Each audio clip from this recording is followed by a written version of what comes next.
So the Elden Ring NightReign network test has come and gone, and I have to say, I did get to play it, and I was pleasantly surprised. As someone who didn't enjoy Elden Ring and doesn't enjoy Souls-like games, this was a breath of fresh air, and it really does show that From Software thinking outside the box can get not only very creative, but make genius moves like this, which will, entice people to come in to the Elden Ring genre, and potentially even, after playing some of NightReign, maybe give Elden Ring a second chance or a chance for the first time and get people into their ecosystem of the franchise a bit easier. But you know what? Let's have the drop and we can talk about the game a little.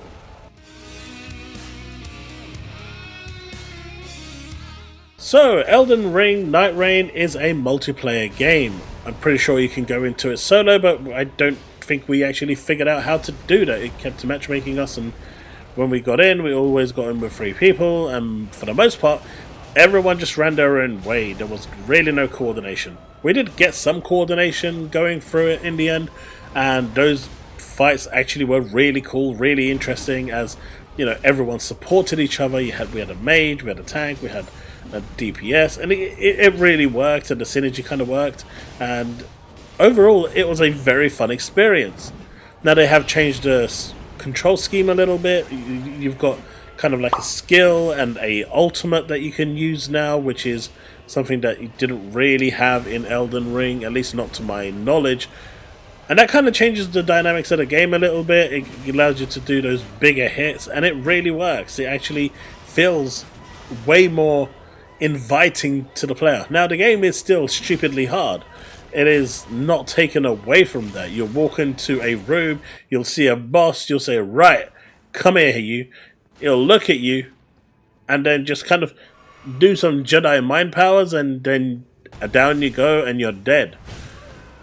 Or he'll just come at you, slap you once, and off you go. Regardless of what it is, it still has that level of difficulty. But it's a little different.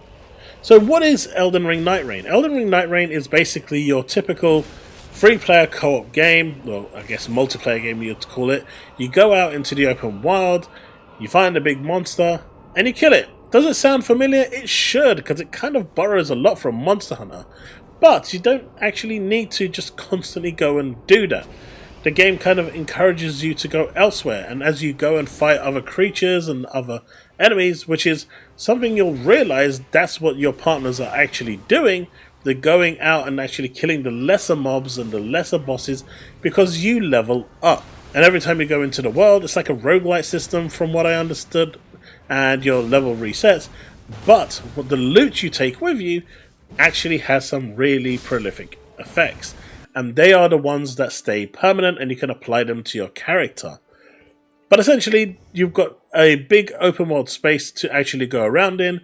You've got a ring like you would find in games like Fortnite, and that ring continuously gets smaller until it basically says, right, you're at the point now where you kind of need to go fight the main boss of the area. Once you go and fight the main boss of the area, the ring expands again, and you can continue that cycle again and again, or you can just leave. That's a pretty cool feature, that you can actually stay, and the materials that you've got, they're with you. I believe even if you go down, don't quote me on that, but it works, and it's a lot more inviting into the Elden Ring genre, I find, than the actual Elden Ring. Now, when you go down to get your teammates up, it's weird. You have to go and actually beat them up in order to get them to get back on their feet, and that is something that threw us off a little bit, because wasn't expecting that, but again, it works. And when you go down the first time, only a third of the bar fills up that you need to chop away at. If you go down the second time, there's 2 bars, and finally 3 or more times, the bar goes to 3 bars and it stays there. Now, if you are out in the open world and not fighting the boss, you can revive as many times as you humanly want. There's no limit to this. Unlike Monster Hunter where there is, in this there is no limit. The only time that you actually do hit some form of a limit is when you're actually fighting the area boss. And in this situation, it's not that you can't go down, You just can't revive without a teammate getting to you. And if all your party members go down, then you wipe. And it's game over, and you get sent back to the camp, or the building that you're in the case of Elden Ring. So what do I think of the overall experience? I really liked it. I think it's going to appeal to a certain audience. It's going to appeal to the Monster Hunter audience. But I also think that there's something there for those Elden Ring fans. It's not directly engineered for those people. It's not directly made for them. But the difficulty and the challenge should be enough to keep them coming back. And as a game that kind of mixes a bunch of genres into one, from Monster Hunter, roguelike, a really cool leveling system, and you can level down, by the way. You get to level 3 with all that hard work and you die 3 or 4 times and get yourself revived. You can actually lose levels as well.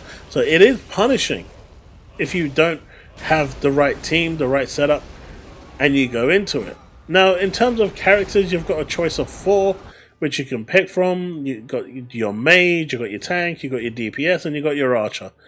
And all of them are kind of like base when you go out into the open world, and you kind of got to go out and farm enemies and points and stuff in order to get better loot before you go challenge the final boss. The actual content loop itself, the gameplay loop, is pretty basic. But its simplicity, in my opinion, is what it's driving this game. Now, as I said at the beginning of the video, I am not a huge Elden Ring fan, but this one actually really interested me. I was giving it a try with my son, and we are having a good time. But more importantly, it's actually given me the urge to go and try Elden Ring again. And I think that is part of the aim of this game. Not only is it aimed to appeal to an audience like myself, but it's also giving me that option where, hey, look, if you enjoy this and the difficulty of this, and these fights aren't that bad, because the fights are difficult, well, maybe you'll be interested in the actual game, and then you can go in and give that a try, and they get more audiences that way. They get, more customers. So I think the game is delivering on multiple fronts. And in my experience playing it, I didn't encounter a single bug. Now, if I think the main tank, I couldn't apply anything to him in terms of accessory eggs or whatever they're called, in terms of buffs. So maybe that was a bug. I did report it, so hopefully that will, if it's not a bug, it will get thrown out. If it was a bug, at least they now know. I'm sure other people would have reported it as well. But overall, when this game comes out, I don't think it's worth £70. So if they come out with this at £70, it is going to fail. I just don't see it being worth that money. But if it comes out at like $29.99 or $34.99, I think that's like the sweet spot for a game like this. It doesn't have the depth or, the breadth of a Monster Hunter game, but it's not supposed to. It's taken aspects of it and incorporated it into its own self. It's taken aspects from a roguelike system and brought it over. But it's also kept what is true to Elden Ring, and that is the difficulty of the game. And you walk into a room, you'll see a boss there, and you're like, alright, let's go give this a try. And then the boss will look at you and go, hey, Bunk, what are you doing? And then slap you once, and it's game over. And you feel humbled very, very quickly. But that's my thoughts on the network test. I really had a good time, and I know it's not going to be for everyone, and I think the price point of this is really important when it comes to Elden Ring NightReign. But I think if they get the pricing right and they get the balancing right, I think they really have something here that could be special.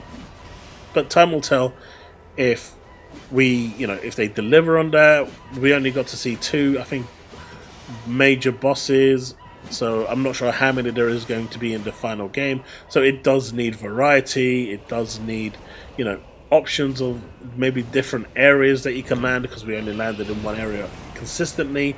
Maybe it was just our bad luck, I'm not sure.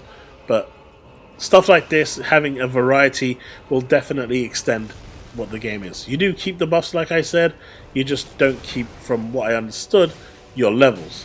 But hey, let me know what you think in the comment section below. Ignore my pleb gameplay, but I did have a good time.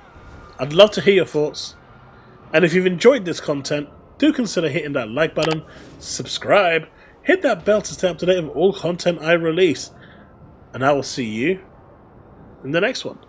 As always, remain legend. Peace out, folks.